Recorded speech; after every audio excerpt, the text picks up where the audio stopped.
Hello students, आज हम कक्षा 7 के विज्ञान के पाठ्यक्रम की बात करेंगे। आपके विज्ञान की पाठ्य पुस्तक में जो कुल अध्याय हैं 18 अध्यायों को शामिल किया गया है। इन 18 अध्यायों में से सबसे पहला जो अध्याय है वो है पादपों में पोषण। पादपों में पोषण ये पूरा चैप्टर है आपका। इस चैप्टर में हम पहला टॉपिक पढ़ेंगे पादपों में पोषण की विधि। पादपों में पोषण की विधि पढ़ने से पहले हमें ये पता होना चाहिए कि पोषण होता क्या है। क्या है पोषण? जो भी हम भोजन करते हैं उस भोजन का हमारे शरीर के द्वारा उपयोग करना क्या कहलाता है? पोषण कहलाता है। सजीवों को पोषण की आवश्यकता क्यों होती है? क्योंकि हमें सभी प्रकार के कार्य करने के लिए ऊर्जा की आवश्यकता होती है। वो ऊर्जा हमें मिलती है भोजन से। जब हम भोजन को ग्रहण करेंगे और वो भोजन हमारे शरीर के द्वारा उपयोग में लाया जाएगा, जब इसमें हमेशा हमें पोषण मिलेगा और जब इस विधि को क्या कहा जाता है? पोषण कहा जाता है। अब पौधों में पोषण कितने प्रकार का होता है या किस प्रकार से होता है तो पढ़ेंगे। पोषण की दो प्रमुख विधियां हैं, स्वपोषण और विषम पोषण। नाम से पता चल रहा है स्वपोषण, जो खुद को पोषण पहुंचाए, अपने आप पोषण जो पहुंचाए, वह विधि क्या है? स्वपोषण। इसे स्वपोषी पोषण भी कहा जाता है। और विषम पोषण जिसमें हम पोषण के लिए किसी दूसरे पर निर्भर रहते हैं। इसका मतलब ये नहीं हुआ कि स्वपोषण का मतलब कि हमने खाना खुद खाया है, खाएंगे तो हम ही, लेकिन वो जो खाना हम खा रहे हैं वो किसके द्वारा बनाया गया है, वो उसका जो भोजन है उसका स्रोत क्या है, हमें वो जंतुओं से मिल रहा है क्या, हमें वो पौधों से मिल रहा है क्या। ऐसी स्थिति के अंदर उसे स्वपोषण या विषम पोषण कहा जाएगा। जैसे कि हम यदि पौधों को हम किसी भी प्रकार का भोजन उपलब्ध नहीं कराते हैं, पौधे अपने भोजन का निर्माण स्वयं करते हैं, इसलिए कहा जाता है उसे स्वपोषण। अब पौधे कैसे कर लेते हैं अपने भोजन का निर्माण, वो भी आगे अपने समझेंगे। सबसे पहले दोनों विधियों की परिभाषा आप देखेंगे। पोषण की वह विधि जिसमें जीव अपना भोजन स्वयं संश्लेषित करता है। संश्लेषित करना मतलब निर्माण करता है, खुद बनाता है, अपने आप बनाता है, उसे क्या कहा जाता है? स्वपोषण कहा जाता है। जबकि विषम पोषण जैसे जंतु है या अधिकतर जीव हैं, जैसे हम हैं, तो हम क्या करेंगे? या तो पादपों के द्वारा बना हुआ भोजन खाएंगे, दाल सब्जी पत्तियां खाएंगे, जड़ खाएंगे पादपों को, या फिर इसके अलावा कोई जीव जंतु जैसे जो मांसाहारी लोग होते हैं वो जीव जंतुओं को भी सेवन करते हैं। या मनुष्य का उदाहरण नहीं ले तो अपन और किसी का उदाहरण ले, जैसे शेर कुत्ता बिल्ली है, तो वो और किसी के द्वारा बनाए गए भोजन का संश्लेषण करेंगे, प्लांट प्रोडक्ट्स का, पादप के उत्पादों का या जंतुओं का सेवन करेंगे। तो इस प्रकार जंतु व अधिकतर अन्य जीव पादपों द्वारा संश्लेषित भोजन को ग्रहण करते हैं। तो विषम पोषी पोषण के अंदर पादपों के द्वारा संश्लेषित भोजन भी आएगा और जीवों के द्वारा संश्लेषित भी आएगा। जैसे विषम पोषी पोषण में जो लोग अंडा मांस खाते हैं वो विषम पोषी पोषण ही लेते हैं। तो इस प्रकार पादपों द्वारा संश्लेषित भोजन ग्रहण करते हैं, इन्हें क्या कहा जाता है? विषम पोषी कहा जाता है। इन जीवों को विषम पोषी कहा गया और इस प्रकार की विधि को विषम पोषण कहा गया। इसी प्रकार से स्वपोषण विधि का नाम है और जीवों का नाम हम क्या कहेंगे? स्वपोषी कहेंगे उसे। ठीक है। अब ये चूंकि जो पौधे हैं वो पौधे मुख्यतः स्वपोषी होते हैं, पादप मुख्यतः स्वपोषी होते हैं। बहुत कम कुछ अपवाद स्वरूप हमें पौधे ऐसे मिलेंगे जो कि विषम पोषी होते हैं, लेकिन पौधे स्वपोषी होते हैं, यानी पौधे स्वपोषण करते हैं। स्वपोषण करते हैं यानी अपना भोजन खुद बनाते हैं, खुद संश्लेषित करते हैं। तो पौधे जिस विधि के द्वारा भोजन अपना संश्लेषित करते हैं उस विधि को प्रकाश संश्लेषण कहा जाता है, फोटोसिंथेसिस कहते हैं। नाम से ही पता चलता है क्या? प्रकाश संश्लेषण, फोटोसिंथेसिस, प्रकाश की उपस्थिति में संश्लेषण। किसका संश्लेषण? भोजन का संश्लेषण। तो पौधों को भोजन का संश्लेषण करने के लिए जिस विधि का नाम है उसे हम प्रकाश संश्लेषण कहते हैं। इस प्रकाश संश्लेषण की क्रिया के लिए पौधों को कुछ कच्ची सामग्री चाहिए, कुछ ऐसी सामग्री पौधों को चाहिए, उस सभी सामग्री की उपस्थिति में पौधे भोजन बना सकते हैं, अन्यथा नहीं बना सकते। तो पौधों को चाहिए कार्बन डाइऑक्साइड, साथ में चाहिए जल, सूर्य का प्रकाश भी चाहिए, क्लोरोफिल भी चाहिए, और इन सभी की उपस्थिति में पौधे कार्बोहाइड्रेट का निर्माण करें। अब ये कार्बोहाइड्रेट यहाँ क्या है? ये कार्बोहाइड्रेट भोजन है। ये कार्बोहाइड्रेट जो यहाँ बना है ये क्या है? भोजन है। और साथ में पौधे ऑक्सीजन गैस मुक्त करते हैं। तो इस प्रकार से कार्बन डाइऑक्साइड अभिक्रिया को यदि आप समीकरण के रूप में देखें तो कार्बन डाइऑक्साइड को CO2 से प्रदर्शित किया जाता है, जल को H2O से प्रदर्शित किया जाता है, और कार्बोहाइड्रेट में ग्लूकोज का सामान्य सूत्र ये C6H12O6 है। इसके अलावा और जो कार्बोहाइड्रेट का सूत्र बदलता चला जाएगा, ये ग्लूकोज का सूत्र है, और ये यहाँ पर ऑक्सीजन गैस मुक्त होती है। अब कार्बन डाइऑक्साइड पौधों के प्रकाश संश्लेषण के लिए कहाँ से आती है? वायुमंडल से आती है। जल कहाँ से आता है? पौधे मिट्टी से अवशोषित करते हैं। यदि हम किसी पौधे पर, पेड़ पर पाइप से पानी डाल दें तो वो पानी पौधे अवशोषित नहीं करते हैं। पौधों की जड़ों में जो पानी डाला जाएगा, जो मिट्टी अवशोषित करेगी पानी, मिट्टी से पौधे पानी को अवशोषित करेंगे। सूर्य का प्रकाश है, सूर्य ऊर्जा का सबसे बड़ा भंडार है, ऊर्जा का सबसे प्रकृति में सबसे बड़ा ऊर्जा का स्रोत सूर्य है, सूर्य का प्रकाश है। फिर चलिए क्लोरोफिल। अब क्लोरोफिल कहाँ है? इस क्लोरोफिल को हम हिंदी में क्या कहते हैं? पर्णहरित कहते हैं। क्लोरोफिल इंग्लिश शब्द है क्लोरोफिल, और इसे क्या कहा जाता है हिंदी में? पर्णहरित कहा जाता है। अब ये पर्णहरित कहाँ है? पौधों की पत्तियों में है। तो इन सभी की उपस्थिति में कार्बोहाइड्रेट का संश्लेषण हुआ और ऑक्सीजन मिली। अब ये जो पर्णहरित है, ये पर्णहरित कहाँ पाया जाता है? पौधों की पत्तियों में, और इसके कारण ये पत्तियों का रंग कैसा होता है? हरा रंग होता है।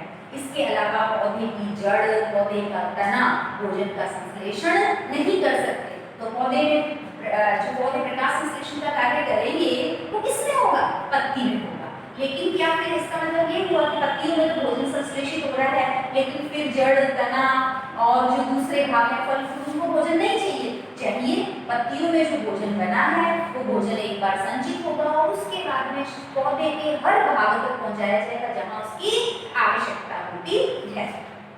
अब यहाँ हम इस प्रकाश संश्लेषण की क्रियाविधि समझने के लिए यहाँ ये सूर्य का प्रकाश और CO2 और ये पौधे कैसे अवशोषित करते हैं इसकी बात करेंगे। सबसे पहले प्रकाश संश्लेषण की क्रिया को हम यहाँ एक चित्र के माध्यम से देखेंगे। ये आप देख रहे हैं, ये एक पौधा है, ये पौधे की भूमि के नीचे जड़ है, ये भूमि का स्तर है, ये पौधे की तनी, तना, ये पत्ती और ये फूल। अब इस पत्ती के अंदर क्या उपस्थित है? क्लोरोफिल यानी पर्णहरित उपस्थित है। सूर्य का प्रकाश सूर्य से आ रहा है, जल और खनिज लवण पौधे ने जड़ से अवशोषित करे हैं, और इन सब की उपस्थिति में यहाँ पर CO2 जो मिल रही है पौधे को वायुमंडल से। CO2 पौधा ग्रहण करता है और ऑक्सीजन पौधा छोड़ता है। अब ये जो पत्तियां हैं, इन पत्तियों में हरित लवक है, लेकिन पत्ती की संरचना कैसी होती है वो हम इस चित्र के माध्यम से समझेंगे। ये पत्ती की ऊपरी बाह्य त्वचा है, कोशिकाएं पास कोशिकाएं व्यवस्थित हैं, उससे नीचे की ओर और भी कोशिकाएं आपस में व्यवस्थित है, जिसे कि हरित ऊतक कहा जाता है। ये इस प्रकार से हरित ऊतक है, और ये नीचे सारी की सारी ये कोशिकाएं जो है वो पत्ती में इस प्रकार ऊपरी त्वचा, बाह्य त्वचा, निचली बाह्य त्वचा, ऊपरी परत ऊपरी बाह्य त्वचा, निचली परत निचली बाह्य त्वचा, और इसमें जो पूरा का पूरा दोनों बाह्य त्वचा के बीच में जो ऊतक भरा हुआ होता है, इस ऊतक को क्या कहा जाता है? हरित ऊतक के नाम से जाना जाता है। अब पत्तियों में इस ऊपरी बाह्य त्वचा और निचली बाह्य त्वचा में जगह जगह कुछ स्थान पाए जाते हैं। इन स्थानों को क्या कहा जाता है? रंध्र कहा जाता है। यहाँ आप देखेंगे कि इस पत्ती में तो केवल और केवल नीचे की बाह्य त्वचा में ही रंध्र दिखाया है, ऊपरी में नहीं दिखाया है। अलग अलग पौधों की पत्तियों में अलग अलग संरचना होती है। कुछ पत्तियां ऐसी होती है जिनकी ऊपरी बाह्य त्वचा निचली बाह्य दोनों में रंध्र होते हैं, कुछ ऐसे होते हैं पौधे जिनके अंदर केवल निचली के अंदर होते हैं। तो यहाँ हम जिस चित्र को समझ रहे हैं उस चित्र की निचली बाह्य त्वचा में रंध्र है। जिस रिक्त स्थान को जो दो कोशिकाएं घेरे हुए रहती हैं, रंध्र को जो दो कोशिकाएं घेरे हुए रहती हैं, उन दोनों कोशिकाओं को क्या कहते हैं?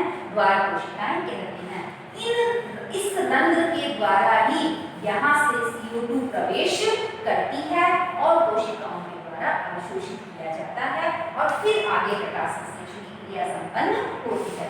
यानी जब रंध्र खुले होंगे जब ही CO2 अवशोषित की जाएगी। तो प्रकाश संश्लेषण की क्रिया कब होगी? दिन में होगी। इसके साथ साथ प्रकाश की संश्लेषण के लिए सूर्य का प्रकाश चाहिए, वो भी कब उपलब्ध होता है अपने को?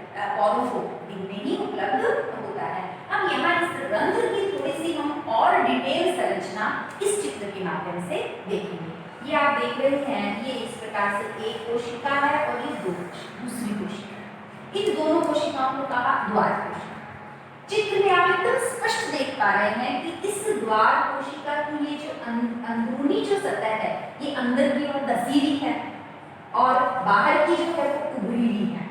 दूसरी द्वार कोशिका की भी अंदर की जो परत है वो अंदर की ओर धसी हुई और बाहर की ओर उभरी हुई है। इस प्रकार जब दो द्वार कोशिकाएं जो कि अंदर की ओर से धसी हुई होती है, एक दूसरे से परस्पर सटी हुई होती है, तो दोनों के बीच में एक स्थान बन जाता है जिस स्थान को क्या कहा जाता है? रंध्र कहा जाता है। और इन द्वार कोशिकाओं को और बाकी कोशिकाएं जो घेरे रहती हैं उन्हें क्या कहते हैं? सहायक कोशिकाएं कहते हैं। इन द्वार कोशिकाओं में दोनों का अपना एक केंद्रक है और हरित लवक इनके अंदर पाए जाते हैं, यानी क्लोरोप्लास्ट पाया जाता है। इन हरित लवक में क्या उपस्थित होता है? पर्णहरित उपस्थित होता है। ओके, अब देखिए यहाँ इस रंध्र के द्वारा ही CO2 को पौधे के द्वारा ग्रहण किया जाएगा और जो ये कार्बोहाइड्रेट बना है ये कार्बोहाइड्रेट स्टार्च में परिवर्तित होकर पौधों में संग्रहित रहेगा। जहाँ जहाँ इस भोजन की आवश्यकता है वहाँ वहाँ पौधे के विशेष तत्वों के द्वारा भोजन पहुँचाया जाएगा और पौधे की पोषण की प्रक्रिया संपन्न होगी। कुछ पौधे ऐसे भी हैं जिनमें कि इस स्वपोषी पोषण के अलावा कुछ अन्य विधियां भी पाई जाती हैं। उसमें जो है पौधों में अन्य जो विधि है वो है परपोषी पोषण। परपोषी पोषण यानी किसी दूसरे पर निर्भर रह रहे हैं। परपोषी पोषण के भी कई प्रकार हैं।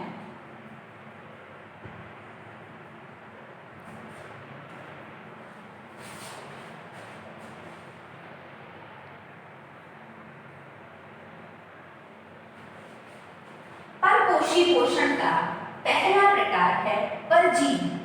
परजीवी में क्या हो? एक उदाहरण है परजीवी का अमरबेल, एक बेल है, लता है एक, जो कि परजीवी का उदाहरण है। इसका मतलब क्या हुआ?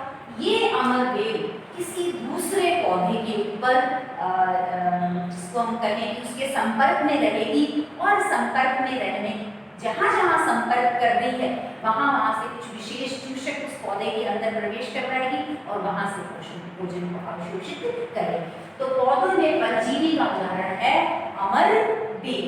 जैसे इसको आप इस प्रकार समझ सकते हो, जैसे ये एक पेड़ है, ठीक है, ये एक पेड़ है और इस पेड़ के पास यहाँ ये अमरबेल लगी हुई है। ये अमरबेल क्या होगी? इसके इस प्रकार से लपेट के और इस पर चढ़ती चली जाएगी। जहाँ जहाँ इसके संपर्क में होगी वहां से इस प्रकार से अंदर ऐसी विशेष संरचनाएं अंदर इसमें प्रवेश करवाएगी और उससे पोषण लेगी। तो ये उदाहरण हुआ परजीवी। दूसरा है कीट पक्षी पादप। कीट पक्षी पादप का उदाहरण है घटपर्णी पादप। कीट पक्षी पादप कौन से पादप होते हैं? जो पादप किसका भक्षण करते हैं? कीटों का भक्षण करते हैं, नाम से पता चल रहा है। दलदलीय क्षेत्रों में जो पौधे पाए जाते हैं उन पौधों की नाइट्रोजन की पूर्ति नहीं होती, तो अब वो नाइट्रोजन की पूर्ति कैसे करें? तो ये पौधे कीटों का भक्षण करते हैं। अब हम सोचेंगे पौधे कीटों का भक्षण कैसे करेंगे? पौधे तो एक स्थान से दूसरे स्थान पर नहीं जा सकते और कीट तो जो है वो उड़ते रहते हैं, तो क्या होगा? इसके लिए जो घटपर्णी पादप है वो पादप विशेष रूपांतरण कर लेते हैं। कैसे? ये पौधे की पत्ती है, ये पत्ती ऐसे घट का रूप ले लेती है, इस प्रकार बंद संरचना बना लेती है और इसके ऊपर दूसरी पत्ती ये ढक्कन की तरह खुली होती है। अब जैसे ही कोई वृंदा का कीट यहाँ पर आकर बैठा, वैसे ही ये ढक्कन की पत्ती रूपी जो ढक्कन है ये क्या हो जाता है? बंद हो जाता है और इस घट के अंदर उस कीट का पाचन हो जाता है। तो इस प्रकार ये कीट पक्षी पोषण हुआ। तीसरा प्रकार है मृतजीवी। मृतजीवी पोषण किस प्रकार का पोषण है? जब कोई भी पादप मृत सड़े गले पदार्थों का से पोषण प्राप्त करे। जैसे आप देखते हो बारिश के दिनों में या और कहीं भी कहीं कचरा इकट्ठा हुआ है तो वहाँ कुछ ऐसे छत्रक उग जाते हैं जिन्हें कवक कहा जाता है। तो वो कवक किससे भोजन प्राप्त करते हैं? मृत सड़े गले पदार्थों से भोजन प्राप्त करते हैं। इसलिए कवक किसकी श्रेणी में आते हैं? मृतजीवी की श्रेणी में आते हैं। तो इस प्रकार से ये पादपों में कुछ अपवाद भी मिलते हैं जो कि परपोषी पोषण का उदाहरण है।